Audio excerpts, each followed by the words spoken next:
Hello friends, मैं हूं सन्मय प्रकाश और आप देख रहे हैं यूट्यूब चैनल सरकार जॉब न्यूज़। तो कई महत्वपूर्ण टॉपिक्स हैं करंट अफेयर्स वीडियो में। भारत अपना चैट जीपीटी बना रहा है या कहें डीप सीक बना रहा है और उसके लिए तैयारी शुरू कर दी गई है और स्टार्टअप का चयन किया गया है। के कस्तूरीरंगन महान वैज्ञानिक, उनका निधन हो गया है, उनके बारे में जानेंगे। पोप फ्रांसिस का जो अंतिम संस्कार हुआ उसमें भारत की ओर से कौन कौन गया और लीड किसने किया है, ये जानेंगे। और भी कई सारे महत्वपूर्ण टॉपिक्स हैं, जैसे वाटर बियर है, इसके बारे में चर्चा करेंगे, जो कि भेजा जा रहा है भारत के द्वारा, इसरो के द्वारा अंतरिक्ष में। ओके, तो शुरू करते हैं दोस्तों और पहला क्वेश्चन लेते हैं, बहुत ही महत्वपूर्ण है। भारत ने पहला स्वदेशी AILLM मतलब क्या हुआ, artificial intelligence large language model बनाने के लिए किस पहले स्टार्टअप का चयन किया है। मतलब कई स्टार्टअप का चयन होना है, उसमें से पहला कर लिया गया है। आंसर क्या होगा इसका, सर्वम AI। क्या है नाम, सर्वम AI। तो ये न्यूज़ भी देख रहे हैं आप इंडियन एक्सप्रेस ने, और इंडियन एक्सप्रेस में छपा है और काफ़ी प्रमुखता दी गई है इसको। देखिए, अमेरिका का ओपन AI है और उसका चैट जीपीटी है, और चीन का बना हुआ है सबसे कम लागत से डीप सीक, और उसकी लोकप्रियता बहुत ज़्यादा है। भारत में भी खूब इस्तेमाल किया जा रहा है चैट जीपीटी और डीप सीक। तो इस समय में भारत ने इस क्षेत्र में अब कदम बढ़ा दिया है, उठा लिया है कदम, और केंद्र सरकार ने देश का पहला स्वदेशी artificial intelligence large language model यानी LLM बनाने के लिए ये स्टार्टअप है सर्वम AI, उसका चयन किया है। बेंगलुरु स्थित स्टार्टअप है। और IT मिनिस्टर, ये देख रहे हैं आप, क्या नाम है इनका, अश्विनी वैष्णव। तो उन्होंने कहा है कि टोटल 67 प्रस्ताव आए थे और उसी में से एक सर्वम AI ऐसा पहला स्टार्टअप है जिसको पहले स्वदेशी AILLM मॉडल विकसित करने के लिए चुना गया है। ठीक है, और आने वाले वक्त में 2-3 और स्टार्टअप इसमें जोड़े जाएंगे, शामिल किए जाएंगे। सर्वम AI के बारे में अगर हम बात करेंगे, इसकी स्थापना हुई थी जुलाई 2023 में, और विवेक राघवन और प्रत्युष कुमार ये दोनों इसके संस्थापक हैं। ठीक है, अब सवाल ये होगा कि जो AILLM है वो आखिर है क्या। जो आप देख रहे हैं LLM यानी लार्ज लैंग्वेज मॉडल, मतलब ऐसा काबिल बनाना सॉफ्टवेयर को, प्रोग्रामिंग लैंग्वेज को, उसको कि मशीन जो है ना वो इंसानों की तरह सोचने, समझने और फैसला लेने की उसमें क्षमता हो जाए।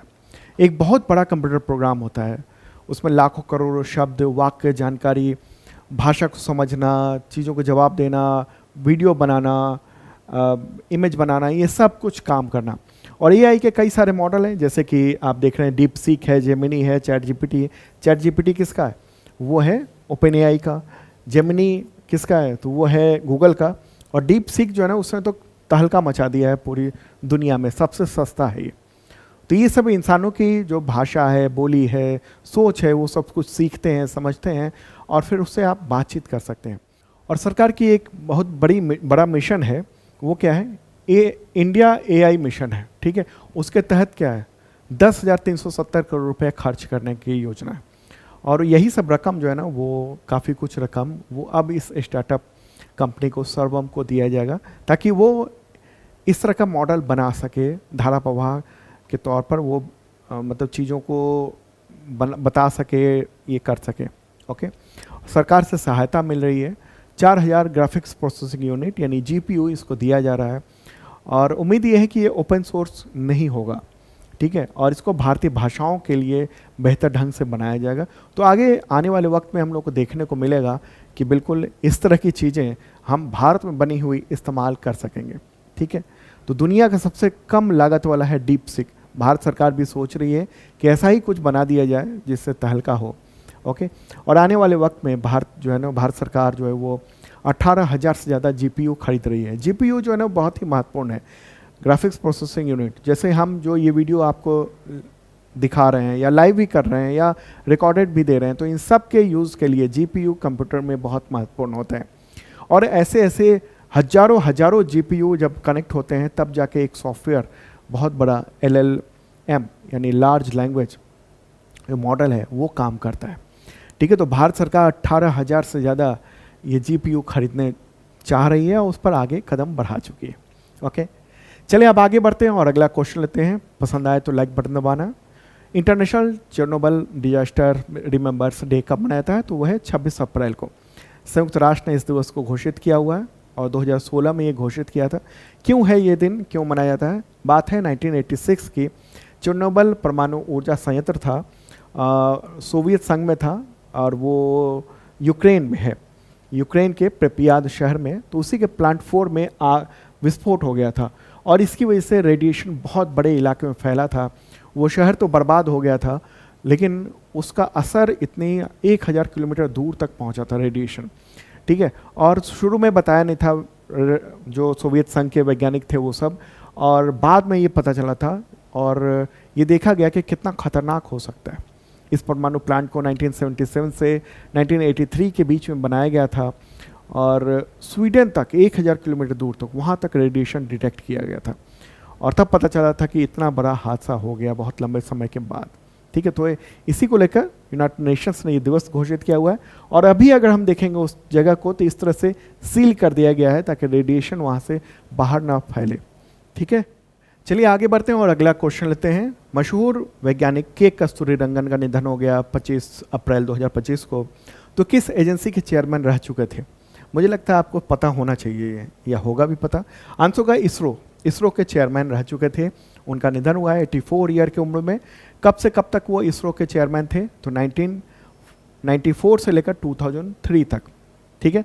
और इस दौरान इसरो ने महत्वपूर्ण उपलब्धियां हासिल की थी, जिसमें PSLV यानी पोलर सैटेलाइट लॉन्च व्हीकल, इसका सफल परीक्षण, ये सब। बाद में फिर GSLV यानी जियो सिंक्रोनस सैटेलाइट लॉन्च व्हीकल, उसमें भी सफलता मिली थी। और ये जो समय था ना जब वो इसरो के चेयरमैन थे, यानी 1994 से लेकर 2003 तक, तो वो बड़ा ही अंतरिक्ष क्षेत्र के लिए उथल पुथल का वक्त था। इस दौरान कई सारे अंतर्राष्ट्रीय प्रतिबंध भी लगाए गए थे, जिसमें क्रायोजेनिक तकनीक की तक पहुंच भी जो है ना उस पर भी प्रतिबंध शामिल था। फिर 1998 में जब भारत ने परमाणु परीक्षण किया था तो उसके बाद तो प्रतिबंध और कड़े हो गए थे। तो कस्तूरीरंगन यानी के कस्तूरीरंगन, इनके नेतृत्व में इसरो ने आत्मनिर्भरता की राह पर कदम बढ़ाया था। फिर चंद्रयान जैसे बड़े मिशन की योजना उस समय बननी शुरू हुई थी, ठीक है। और ये केवल अंतरिक्ष के क्षेत्र में ही नहीं इन्होंने नाम कमाया है, इनका नाम एजुकेशन में, टेक्नोलॉजी में, एनवायरनमेंट में, इन सब में भी बड़ा नाम है। कई सारे मतलब बड़ी बड़ी समितियों के और सलाहकार पदों पर इन्होंने काम किया हुआ है, ठीक है। जो राष्ट्रीय शिक्षा नीति बनी है यानी NEP नेशनल एजुकेशन पॉलिसी 2020, तो उसको तैयार करने वाली जो कमेटी थी उसके चीफ यही थे, इन्हीं के नेतृत्व में बना था। 2003 में तो इनको एक कार्यकाल के लिए राज्यसभा सदस्य भी मनोनीत किया गया था। इनको कई अवार्ड मिल चुके हैं। पद्म विभूषण मिला था सन 2000 में, पद्म भूषण मिला था 1992 में और पद्मश्री मिल चुका है 1982 में इनको, ठीक है। तो इसरो के अभी चेयरमैन कौन है? वी नारायण है, वी नारायण, ठीक है। तो ये एक महत्वपूर्ण ये शख्सियत थे जिनका निधन हो गया अभी हाल ही में। चलिए आगे बढ़ते हैं, अगला क्वेश्चन लेते हैं। उससे पहले बताऊं कि इसका PDF जो है ना हिंदी और इंग्लिश दोनों लैंग्वेज में इस वीडियो के डिस्क्रिप्शन में अवेलेबल है। और अगर आप करंट अफेयर्स की शानदार तैयारी करना चाहते हैं तो शार्प लर्निंग ऐप पर आप ये तैयारी कर सकते हैं। मेंबरशिप प्लान है 2 तरीके का, एक ISPCS मेंबरशिप प्लान है और एक है बेसिक मेंबरशिप प्लान। बेसिक वाले में SSC, टीचर, रेलवे, इन सब के लेवल का होता है और इन दोनों में करंट अफेयर्स का 2025, 24 और 23 इन सब का करंट अफेयर्स मिलता है। अभी से लेकर 365 दिनों तक, यानी अगले साल के अप्रैल तक आपको अपडेट भी मिलता रहेगा करंट अफेयर्स का। इसमें क्या क्या मिलता है? PDF मिलता है, वीडियो मिलता है और टेस्ट मिलता है, ठीक है। और आपके संबंधित एग्जामिनेशन के टेस्ट सीरीज भी देते हैं हम लोग, ओके। और PDF कई तरीके के होते हैं, 1 लाइनर, MCQ नोट्स होता है और वो वीकली, मंथली, क्वार्टरली, ईयरली ये सब कुछ होता है। हिंदी और इंग्लिश दोनों लैंग्वेज में होता है। तो देख सकते हैं आप शार्प लर्निंग ऐप पर, जो कि ये ऐप है गूगल प्ले पर जाकर। और इसके अलावा भी कई सारे बैचेज चल रहे हैं, जैसे 71st BPSC का GS फाउंडेशन 4 बैच चल रहा है और काफ़ी डिटेल में GS की पढ़ाई कराई जा रही है, तो ये ज्वाइन कर सकते हैं। UPSI का भी बैच चल रहा है और बहुत मामूली सा प्राइस में पूरी टीम है और कुछ तो क्लासेस YouTube पे भी चल रहे हैं, वो डेमो क्लासेस जो आपने देखा ज़रूर होगा। बिहार सिपाही भर्ती का भी बैच चल रहा है ऑलरेडी। रेलवे ग्रुप D इसका भी बैच ऑलरेडी चल रहा है और इसके तो 1 करोड़ से ज़्यादा फॉर्म भरे जा चुके हैं, तो कंपटीशन काफ़ी टफ है। अगर आप इसका आपने फॉर्म भरा हुआ है तो इसके लिए तैयारी के लिए ज्वाइन कर सकते हैं आप शार्प लर्निंग ऐप पर, ये बैच चल रहा है। चलिए आगे बढ़ते हैं और अगला क्वेश्चन लेंगे। नेक्स्ट क्वेश्चन है, शांति के लिए बहुपक्षीयता और कूटनीति का अंतर्राष्ट्रीय दिवस कब मनाया जाता है? तो इसका आंसर क्या होगा? इसका आंसर होगा 24 अप्रैल। ये 24 अप्रैल को ये मनाया जाता है। ठीक है, संयुक्त राष्ट्र के द्वारा ये दिवस घोषित है। पहली बार 2019 में मनाया गया था। और ये क्या है, राष्ट्रों के बीच में जो संघर्ष है जो चल रहा है उसका शांतिपूर्ण समाधान हो सके, इसके लिए दिवस मनाया जाता है। अगला क्वेश्चन, पोप फ्रांसिस के अंतिम संस्कार में भारतीय प्रतिनिधिमंडल का नेतृत्व किसने किया? इंडियन जो डेलीगेशन था उसको लीड किसने किया है?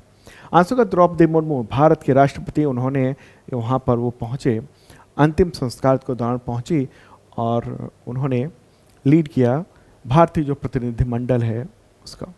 ठीक है, तो वेटिकन सिटी में ये पूरा आयोजन हुआ था।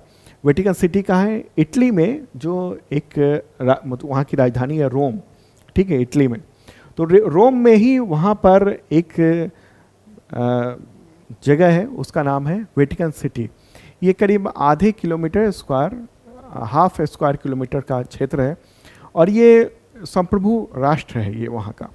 ठीक है, और पृथ्वी का सबसे छोटा स्वतंत्र देश कह सकते हैं इसको। ईसाई धर्म के जो प्रमुख समुदाय है एक कैथोलिक, तो उसका सेंटर, मेन जो चर्च है वो यहीं पर है और सर्वोच्च जो गुरु होते हैं पोप, उनका निवास स्थान होता है। ठीक है, और ये इनका पोप फ्रांसिस, इनका निधन हो गया अभी हाल ही में। ठीक है, तो वहीं पर राष्ट्रपति द्रौपदी मुर्मू पहुंचे थी। इस चर्च के सामने जो पूरा कार्यक्रम किया गया था उसी में, और राष्ट्रपति द्रौपदी मुर्मू और पूरी टीम वहाँ पर गई थी 25 और 26 अप्रैल के 2 दिन की यात्रा पर। ठीक है, तो 26 अप्रैल को जब सेंट पीटर्स स्क्वायर पर पोप फ्रांसिस का अंतिम संस्कार हुआ तो उस समय वो वहाँ पर मौजूद थी। जो इस फोटोग्राफ में आप यहाँ पर देख रहे हैं ये फ़ोटो। ठीक है, वोलोदिमीर जेलेंस्की जो यूक्रेन के राष्ट्रपति हैं उनके बगल में, और जूम करके देखते हैं तो आप ये फोटोग्राफ देख रहे हैं। ठीक है, तो इस पूरे डेलीगेशन में ना कई सारे प्रतिनिधि गए थे भारत की ओर से, जैसे केंद्रीय संसदीय कार्य और अल्पसंख्यक मामलों के जो मंत्री हैं किरेन रिजिजू, वो भी पहुंचे थे।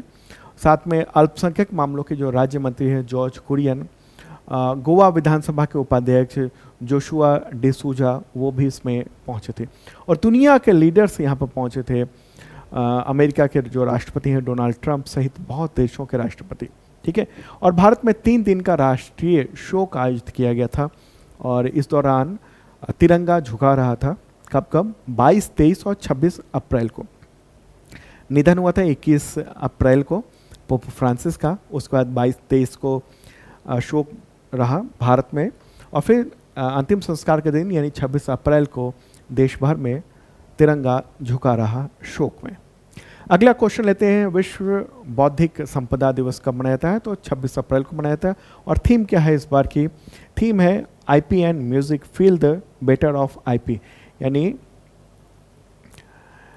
इंटेलेक्चुअल प्रॉपर्टी एंड म्यूजिक, यानी आईपी और संगीत आईपी की धड़कन को महसूस करें, ये है इस बार की थीम। ठीक है, बौद्धिक संपदा, इंटेलेक्चुअल प्रॉपर्टी। अगला क्वेश्चन लेते हैं, 72वीं मिस वर्ल्ड सौंदर्य प्रतियोगिता भारत में कहाँ पर आयोजित की गई है? कहाँ पर ये आयोजन हो रहा है इस बार? तो इस बार कहाँ पर हो रहा है आयोजन? आंसर क्या होगा? हैदराबाद में ये आयोजन किया गया है इस बार। 72वीं मिस वर्ल्ड प्रतियोगिता है, ये 7 से 31 मई 2025 तक हैदराबाद में आयोजित की जाएगी और तेलंगाना सरकार इस कार्यक्रम की मेजबानी कर रही है।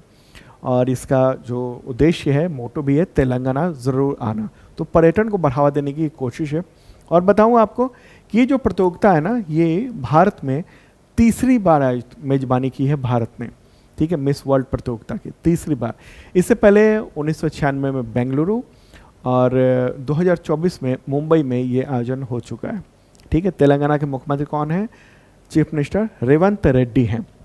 अगला क्वेश्चन लेते हैं, भारत के किस राज्य में खोंगजोम दिवस मनाया जाता है? आंसर का मणिपुर में। हर साल 23 अप्रैल को ये खोंगजोम दिवस मनाया जाता है। और ये जो दिन है ना, वो 1891 में जो एंग्लो मणिपुर युद्ध हुआ था और उसमें जो लड़े थे योद्धा, उन सबको श्रद्धांजलि दी जाती है।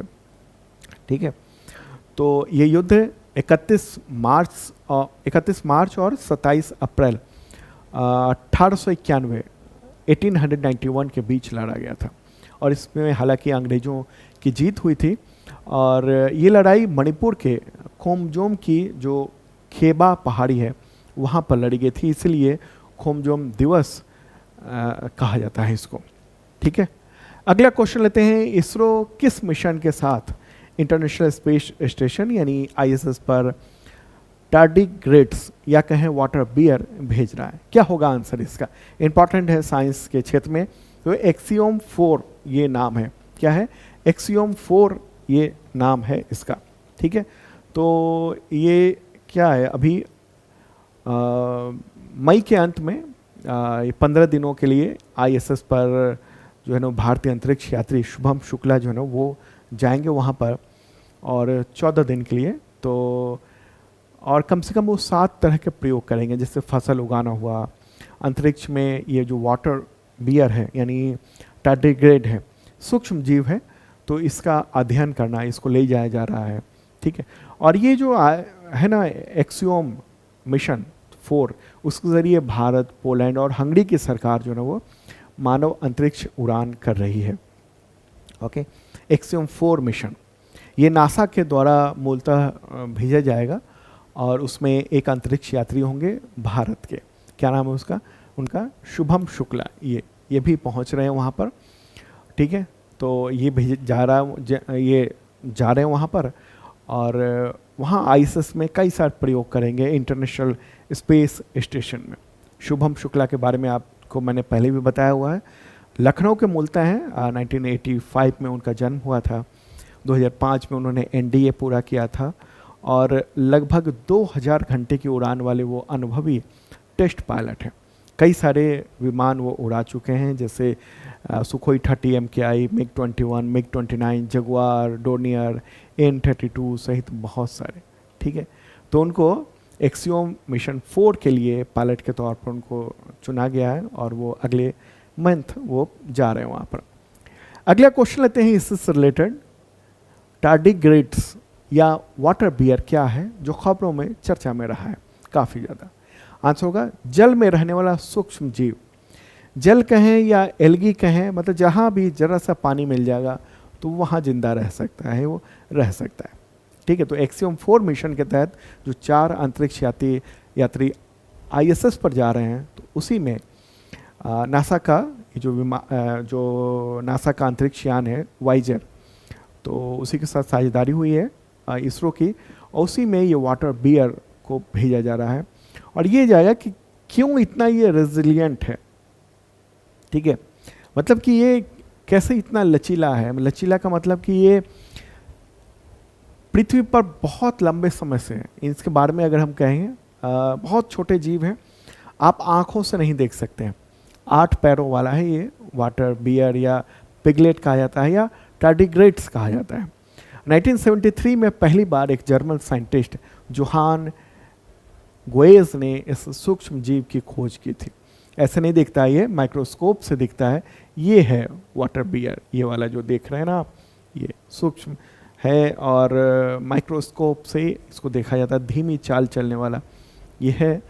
और आपको बताऊं कि ये धरती पर लगभग हर जगह पाए जाते हैं, चाहे पहाड़ हो, चाहे समुंदर हो, काई मिट्टी, सूखी पत्तियां हो, मीठे पानी हो, समुद्र हो, ऊंचे पहाड़ हो, गर्म पानी के झरने हो, गहरे समुद्र हो, बर्फ वाले जो ध्रुव हैं वहाँ पे भी मिल जाते हैं। और 60 करोड़ वर्ष से हैं ये। और 60 करोड़ वर्ष के दौरान पृथ्वी ने बहुत सारे पर्यावरण बदलाव हुए हैं पृथ्वी में। कभी बहुत गर्म रहा है, कभी एकदम बर्फ रहा है, तो इन सबको झेल लेते हैं। ठीक है, तो आखिर ये कैसे झेल लेते हैं, कैसे एकदम ठंडे में और एकदम गर्म में कैसे ये जिंदा रह सकते हैं? ठीक है, तो ये इसकी जांच की जाएगी। अच्छा, इससे पहले यूरोपीय स्पेस एजेंसी ने यानी ESA ने 2007 में 3000 ये वाटर बियर को भेजा था रूसी कैप्सूल के ज़रिए। और 10 दिन तक स्पेस में, खुले में और ठंडे वातावरण में रखा था, और वहाँ से काफ़ी ये जो वाटर बियर थे वो जिंदा बच गए थे। ठीक है, तो रिसर्च का मकसद ये है जानने की कोशिश करना कि अंतरिक्ष में भी ये निष्क्रिय होने पर ये फिर से जिंदा कैसे हो जाता है। मतलब वहाँ भेजे गए थे पहले, वो निष्क्रिय हो गए थे, फिर लाए गए, फिर सक्रिय हो गए। ठीक है, मिशन के दौरान जो अंडे दे रहे हैं तो उससे बच्चे जो निकले, तो ये सारी चीज़ें कि उद्देश्य ये कि हम जाने कि कठिन से कठिन परिस्थिति में ऐसा ये क्या करता है जिसकी वजह से ये आज तक जिंदा है, इतने करोड़ों सालों से ये जिंदा है, चाहे गर्मी हो चाहे ठंडी हो, किसी भी तरीके के मौसम में ये कैसे जीवित रह सकता है। मैं एक बार साइड हो जाता हूँ, आप ये देखिए फोटो। ठीक है, इतना मतलब आंखों से नहीं दिखता है, उसके लिए आपको माइक्रोस्कोप की ज़रूरत पड़ती है, लेकिन एक्चुअल में इस तरह का ये होता है। ठीक है, तो ये सवाल आ सकते हैं एग्जामिनेशन में। चलिए अब आगे बढ़ते हैं। अगला क्वेश्चन, विश्व मलेरिया दिवस कब मनाया जाता है? तो आंसर होगा 25 अप्रैल को। और इस बार की थीम क्या है? इस बार की थीम है मलेरिया का अंत हमारे साथ, पुनर्निवेश, पुनर्कल्पना और पुनर्जागृति। ये है इस बार की थीम। मलेरिया, विश्व मलेरिया दिवस ये मनाया जाता है और भारत ने 2030 तक मलेरिया खत्म करने का संकल्प लिया हुआ है। अब देखते हैं क्या होता है। अगला क्वेश्चन, अंतर्राष्ट्रीय प्रतिनिधि दिवस कब मनाया जाता है? तो वो है 25 अप्रैल को, और ये दिवस संयुक्त राष्ट्र के द्वारा घोषित है। प्रतिनिधि दिवस का मतलब क्या हुआ? देखिए, ये जो है ना एक खास दिन की वर्षगांठ है जिसको लेकर संयुक्त राष्ट्र की बुनियाद पड़ी थी। सैन फ्रांसिस्को सम्मेलन किया गया था और उसी के दौरान इसको संयुक्त राष्ट्र सम्मेलन के रूप में भी माना जाता है। 25 अप्रैल 1945 को सैन फ्रांसिस्को में पहली बार 50 देशों के प्रतिनिधि जो हैं एक साथ आए थे, और जो सेकेंड वर्ल्ड वार हुआ था उसकी तबाही के बाद एक साथ आया। उद्देश्य यही था कि एक ऐसा संगठन बने जो युद्ध के बाद पूरी जो वर्ल्ड ऑर्डर है उसके नियमों को लागू करे, दुनिया को एक तरह से एक ऐसी बॉडी बने जहाँ पर जाकर कोई विवाद हो तो बातचीत कर सके। ठीक है, तो दोस्तों ये था इंपॉर्टेंट करंट अफेयर्स, और कई सारे बैचेज हैं और कोर्सेज हैं। शार्प लर्निंग ऐप पर ये ज्वाइन कर सकते हैं। इस वीडियो के डिस्क्रिप्शन में मैंने दे दिया है लिंक उसका। Okay, bye.